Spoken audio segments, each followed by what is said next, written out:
Dieu est bon. En tout temps. Alléluia. Nous bénissons le Seigneur qui nous accorde ce privilège d'être compté parmi les vivants ce matin. Alléluia. Amen. Pas seulement que nous sommes vivants, aussi nous sommes en bonne santé. Pas seulement que nous sommes en bonne santé, aussi il y a la paix et la tranquillité qui peut nous permettre de venir vaquer à la prière. Alléluia. Bien-aimé, il y a beaucoup de paramètres qui peuvent faire à ce que nous soyons empêchés de venir en ces lieux. Tu pouvais être éprouvé, tu pouvais avoir un problème à la maison, mais Dieu, dans sa bonté, il a permis, il a réuni tous ces ingrédients pour que tu sois dans sa présence. Amen. Amen. Bien-aimé, cela c'est un privilège que d'être dans la présence de Dieu. Vous savez, tu peux programmer quelque chose. C'est bien. Tu peux avoir un agenda, tu as programmé quelque chose. Tu as disposé les choses. Tu as dit, aujourd'hui, je vais faire ça, ça, ça, ça. Mais tu peux te réveiller un matin comme ça. Tout est chamboulé. Tout est perturbé. Mais il n'y a que le maître des temps et des circonstances qui peut permettre à ce que tu fasses ce que tu as dans ton programme. Alléluia. Bien-aimé, l'homme n'est même pas maître de son souffle. Nous nous réveillons avec le souffle de Dieu. C'est lui qui renouvelle le souffle chaque matin. C'est pour cela que nous ne pouvons que le remercier. Nous ne pouvons que le bénir parce que tout est grâce pour nous. Alléluia. Nous étions en train de parler depuis hier sur le réveil. Alléluia. On a dit réveille-toi, toi qui dors. Relève-toi parmi les morts et Christ t'éclairera. Amen. Bien-aimés, quand nous sommes des lecteurs de la Bible, de telles paroles, on les appelle des recommandations. C'est un ordre que Dieu te donne. Alléluia. Amen. Ça sonne à l'impératif. Le réveil n'est pas un choix, mais le réveil c'est quelque chose que Dieu te recommande. Il te demande de te réveiller. Alléluia. Bien-aimé, beaucoup de mauvaises choses dans la Bible, quand nous lisons la Bible, sont arrivées quand la personne était endormie. Nous lisons l'histoire de cette femme, les deux femmes prostituées à l'époque du jugement de Salomon. La Bible déclare, alors qu'ils étaient endormis, dans leur sommeil là, dans le sommeil il y a des choses qui peuvent se passer, des choses mauvaises, pendant que l'autre femme dormait tranquillement.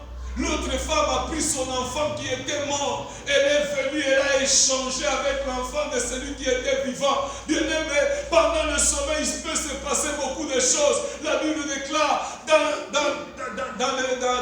les paraboles des livrets, la Bible déclare, alors qu'il dormait, l'ennemi est venu. Il est venu planter des mauvaises semences dans le champ. Bien-aimé, ce n'est que pendant le sommeil que beaucoup de mauvaises choses peuvent se produire dans nos vies. Alors que tu es dans le sommeil, tes ennemis peuvent planter des mauvaises choses. Même dans ton boulot, ils peuvent planter des mauvais dossiers. Ils peuvent planter beaucoup de choses mauvaises.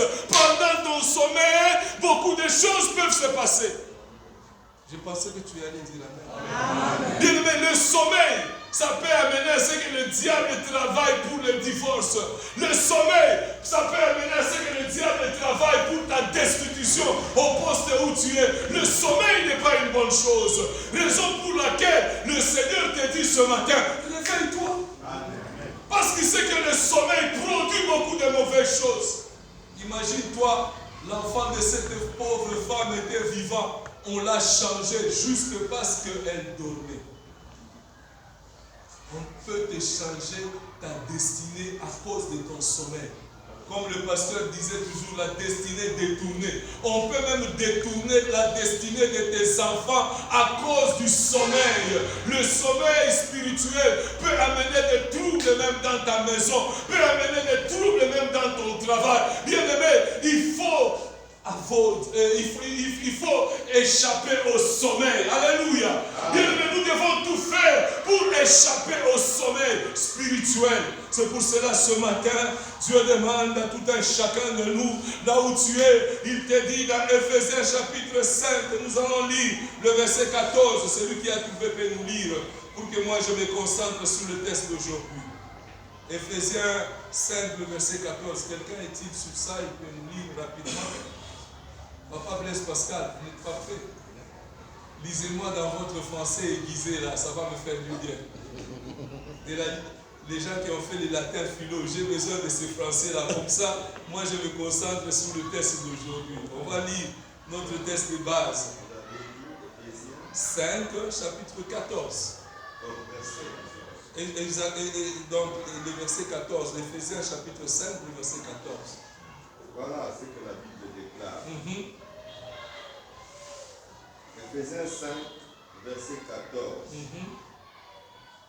C'est pour cela qu'il est dit, réveille-toi, toi qui dors. Relève-toi d'entre les morts, et Christ t'éclairera. Amen. C'est pour cela. Bien-aimé, donc il y a une raison où on dit c'est pour cela qu'il est dit, réveille-toi, toi qui dors. Alléluia. Relève-toi d'entre les morts. Les gens qui dorment, ils meurent. Les gens qui dorment, il faut mourir certaines choses. Alléluia. Amen. Cette femme, juste parce qu'elle dormait, elle a amené la mort alors qu'elle avait la vie. On a échangé la vie à la mort. Bien-aimé, cela veut dire que le sommeil spirituel apporte la mort. Alléluia. Amen. Bien-aimé, nous devons être des gens vivants. Nous devons être des gens qui vivent, qui ne dorment pas. Alléluia. Amen. La Bible dit ceci, j'exagère. Celui qui veille sur Israël, il ne sommeille ni ne dort. Je ne parle pas du sommeil physique, je suis en train de parler du sommeil spirituel. Nous devons être éveillés spirituellement. Le corps physique a droit à dormir. Mais si je suis en train de parler de ne pas dormir, je ne parle pas par rapport au corps. Je parle par rapport à l'esprit. Dieu nous demande de ne pas sommeiller, de ne pas dormir. Amen. Il est écrit dans le proverbe, un peu de sommeil. Pas trop dormir. Juste un peu de sommeil, l'ennemi va te surprendre. Donc un peu de sommeil spirituel, ça peut te surprendre. L'ennemi peut s'aimer un cancer dans ta vie. Parce que tu es endormi spirituellement. Un peu de sommeil, un peu d'assoupissement, un peu juste. Tu n'as pas du tout dormi beaucoup, mais tu as juste... Je dors un peu seulement spirituellement et l'ennemi peut te faire du mal parce que tu as décidé de dormir un peu spirituellement. C'est pour cela la parole de Dieu te demande, réveille-toi. Amen, amen. Bien-aimé, nous n'avons pas le droit de dormir même un peu. Nous ne voulons pas parler de dormir sur le plan physique, non, nous sommes en train de parler des choses spirituelles. C'est pour cela, Dieu ne veut pas que nous puissions dormir même un peu. Cette femme, elle s'est endormie juste un peu. On est venu, on a changé son enfant qui était vivant, on lui a donné un enfant mort. Bien-aimé, tu es en train de vivre des histoires mortes dans ta vie parce que tu as décidé de dormir un peu spirituellement et l'ennemi a pris le dessus sur ta vie. L'ennemi prend le dessus sur notre vie si nous voulons dormir un peu, si nous voulons être vraiment un peu dans le sommeil spirituel. Le sommeil spirituel ne peut qu'apporter la mort. Alléluia. Sans plus tarder, je vais entrer dans le texte d'aujourd'hui. Le réveil d'aujourd'hui, je l'ai appelé le réveil de Josias. Le réveil de la parole. Alléluia. Amen. Le réveil de Josias. Amen. Hier, nous avons parlé du réveil de Mitzipah, qui était la repentance. Aujourd'hui, je vais parler du réveil de Josias. Alléluia. Amen. Je vais lire ce qu'on appelle l'étude kangourou à cause du temps. Parce qu'il me manque il me manque le temps. La Bible déclare 2 Chroniques chapitre 34, le premier verset, nous lisons. Josias avait 8 ans lorsqu'il devient roi. Il régna 31 ans à Jérusalem. Écoutez le verset 2. Il fit ce qui est droit aux yeux de l'Éternel. Il marcha dans les voies de David son père. Il ne se détourna ni à droite ni à gauche. Alléluia. Amen. La Bible déclare, Josias, jeune qu'il était, je m'imagine un enfant de 8 ans. Des fois, quand je lis la parole de Dieu, je suis troublé. Mais en lui, il y avait la droiture. Alléluia. Amen. La Bible déclare il marcha droit aux yeux de l'Éternel. Il marcha dans les voies de David, son père. Il ne se détourna ni à gauche ni à droite. Bien-aimé, Josias était comme David, qui était parti chercher l'arche. La Bible déclare, David était parti chercher l'arche de l'Éternel chez les Philistins. Et de même, Josias, il a retrouvé le livre de la loi qui était enfoui. Quand nous lisons les chapitres précédents, on va nous dire son père, comment il s'est comporté. Et puis son grand-père, comment il s'est comporté. Alléluia. Bien aimé, on n'aura pas le temps. Comme j'ai dit, on est obligé de faire cette lecture Kambourou. On va sauter par-ci, par-là. La Bible déclare, la 8e année du règne de Josias, il était encore jeune. Il commença à chercher le Dieu de David, son père. Et la 12e année, il commença à purifier Juda, Jérusalem, les hauts lieux, les idoles, les images taillées. Il a tout renversé. La Bible déclare, il renversa devant lui les autels de Baal. Il a battu les statues consacrées au soleil qui étaient dessus. Il brisa les idoles, les images taillées, les images en fonte. Il réduisit en poussière, il répandit en poussière les sépulcres de ceux qui étaient sacrifiés. La Bible déclare, il brûla les ossements dans la ville où Manassé, la Bible nous présente le caractéristique de ce Josias. C'était quelqu'un qui est venu pour purifier le temple, pour ramener la parole à sa place. Alléluia. Et quand nous lisons en bas, on nous dit ce que j'aime, 18e année du roi, après qu'il eut purifié le pays et la maison, il envoya Shaphan, fils d'Astalia, chef de la maison de la ville. La Bible déclare, il a envoyé l'un de ses serviteurs, alors que son serviteur était en train de purifier maintenant le temple. Il est parti travailler, purifier le temple. La Bible nous dit, il a trouvé le livre. Alléluia. Bien aimé, je manquerai le temps, parce que je voulais parler en profondeur de trouver le livre. Il est écrit dans Josué chapitre 1er, le verset 8, 7 à 8, que ce livre de la loi ne s'éloigne pas. Le livre était éloigné à ce temps-là, mais Josias, il a trouvé le livre. Bien aimé, ce qui apporte le réveil dans la vie chrétienne, c'est quand nous trouvons le livre qui est la parole de Dieu, la Bible qui est la parole de Dieu. La Bible déclare que ce livre de la loi ne s'éloigne point de ta bouche. Médite-le jour et nuit. C'est alors que tu réussiras dans tout ce que tu entreprendras. Bien aimé, ce qui apporte le réveil dans la vie d'un chrétien, c'est s'il est près du livre. Amen. Bien aimé, quelqu'un peut-il dire avec moi le livre?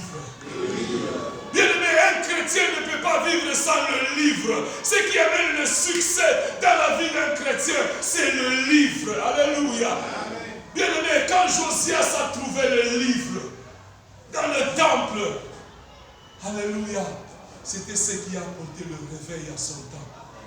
Il a trouvé le livre qui longtemps était enfoui dans la poussière. Je ne sais pas là où tu es, si toi aussi tu as déjà laissé le livre dans la poussière. Les livres étaient dans le décombre du temple, les livres étaient dans le désordre, mais en fouillant, en cherchant, il est parti récupérer là où il y avait le livre, bien-aimé. Le réveil ne peut pas arriver dans la vie d'un chrétien si tu t'éloignes du livre. La Bible déclare que le livre de la loi ne s'éloigne point de ta bouche. On ne peut pas s'éloigner du livre. Si nous voulons marcher dans le succès, nous voulons marcher dans le réveil, dans la vie chrétienne, nous devons fouiller partout pour récupérer le livre. Parce que notre secret se trouve dans le livre. Amen. Bien-aimé, ta réussite se trouve dans la méditation de la parole de Dieu. Nous avons la grâce d'être dans une église où on appelle la parole éternelle, où on nous exhorte à lire le livre chaque jour. Est-ce que tu es près du livre ou soit tu es éloigné du livre? Alléluia.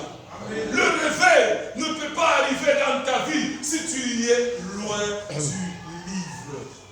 Alléluia. Amen. Le plus grand problème que nous avons aujourd'hui, les gens sont éloignés du livre. Alléluia. Amen. Ils ne sont plus attachés à la parole de Dieu. Mais lui, il était comme son père David, qui était attaché à la parole de Dieu.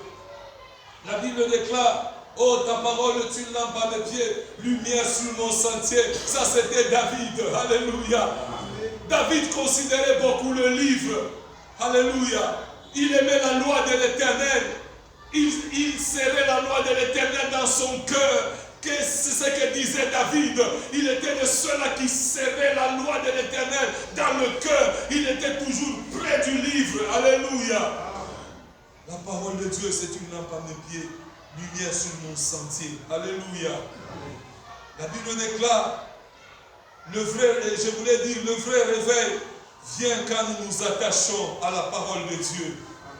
La Bible déclare, il a commencé à chercher le Dieu de David.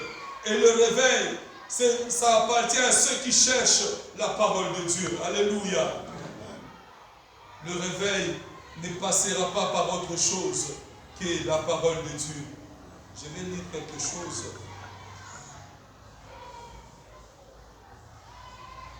Dans Chronique, toujours dans le même verset là. Quelque chose que j'ai programmé lire, qui m'a fait beaucoup de bien.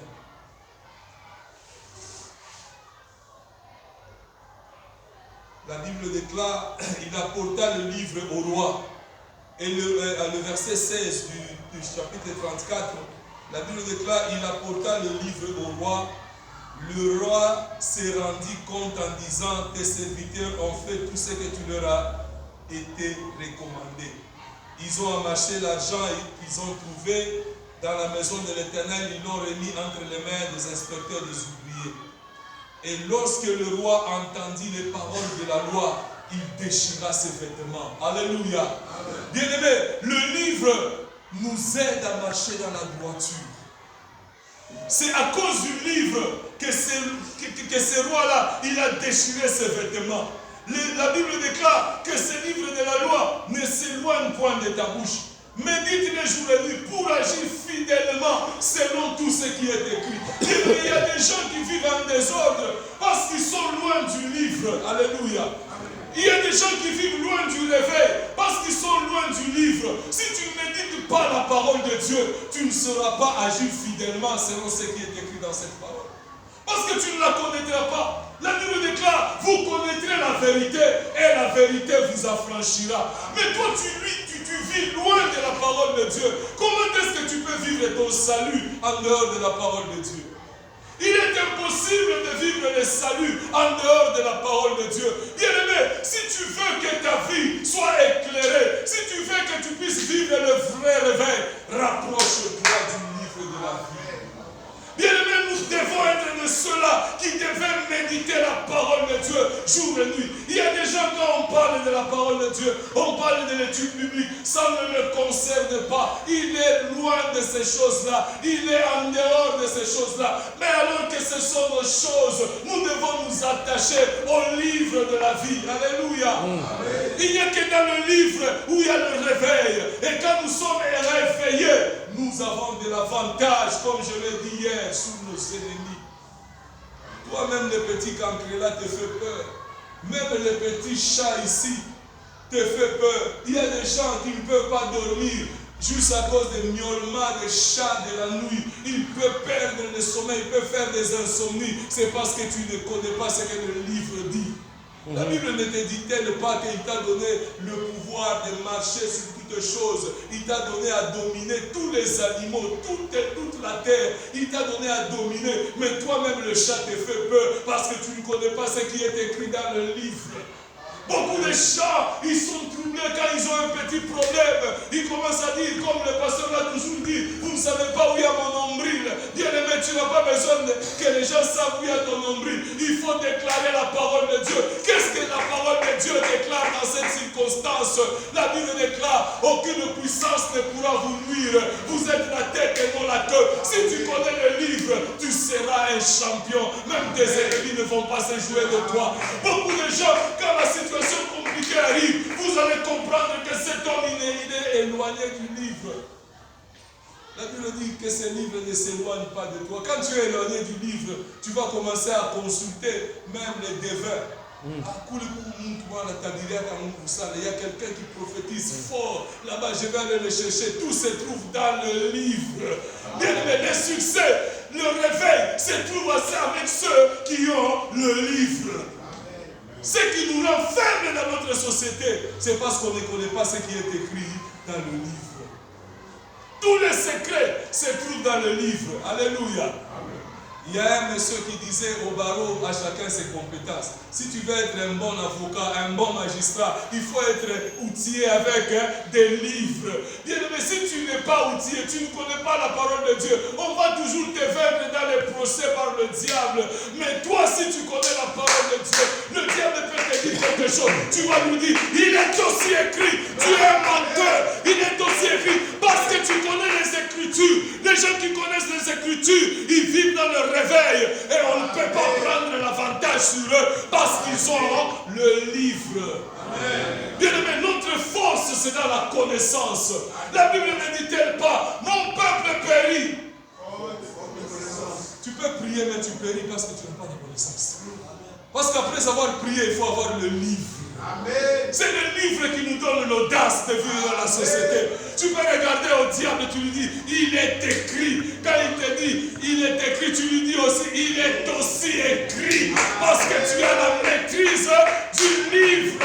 Ce qui donne le réveil dans la vie chrétienne, ce sont les gens qui ne s'éloignent pas du livre. Ils sont avec le livre. Ils ont mangé le livre. Comme ils ont mangé le livre, ils sont devenus puissants. Ils sont éveillés. Et l'ennemi ne peut pas avoir de l'avantage sur eux parce qu'ils ont mangé le livre de la vie. Bien-aimé, la puissance du réveil de Josias, c'était quand il a retrouvé le livre. Alléluia. Bien-aimé, va retrouver ton livre dans la poussière là où tu l'as abandonné. Et essaie un peu d'enlever la poussière du livre. Tu vas devenir redoutable. On ne va pas t'oublier. Tu vas marcher dans les voies de David. Celui qui pouvait dire 1000 tombent à mon côté, 10 000 à ma droite. Je ne serai pas atteint parce que je suis dans le livre. Les gens qui sont dans le livre, ils peuvent voir 1000 personnes tomber à côté. 10 000 à ta droite, mais toi tu seras toujours debout. Tu vas voir les gens tomber. Tu vas voir les gens tomber à gauche. Tu vas voir les gens tomber à droite. Mais toi tu es ferme dans le livre. Bien-aimé, le livre c'est là où il y a notre puissance. Amen. Notre secret se trouve dans le livre. Alléluia. On a mangé le livre, nous sommes devenus dangereux dans le monde. Il y a des gens qui vont regarder,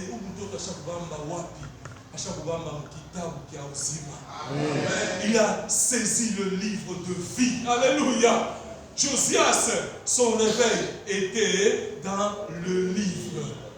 Bien-aimé, allons chercher le livre. Il a demandé qu'on aille chercher. Ils ont fouillé. Quand ils ont commencé à fouiller, ils ont retrouvé le livre de la loi. Alléluia. Que ce livre de la loi ne s'éloigne point de ta bouche. Médite-le jour et nuit, afin d'agir fidèlement selon ce qui est écrit. C'est alors que tu réussiras et tu auras le succès. Le livre va t'amener le succès dans ta vie. On va dire, qu'est-ce qu'il a touché? Il a touché au livre. Un livre dangereux qui peut faire des pauvres riches, qui peut faire des faibles devenir forts, qui peut faire des insensés devenir intelligents. Le livre là peut transformer une prostituée à une femme respectable. Le livre a transformé des nations. Le livre a transformé des vies. C'est un livre de vie. C'est un livre de la loi. Quand elle entre même dans une nation, elle peut changer, il peut changer l'état du Congo à un pays respecté. Si nous retrouvons le livre de la loi, si nous marchons conformément à la parole, cette nation va se réveiller un jour. Si nous respectons le livre. Bien-aimés, retournons au livre de vie. Alléluia. Nous devons retourner vers le livre. Que Dieu bénisse sa parole. Alléluia.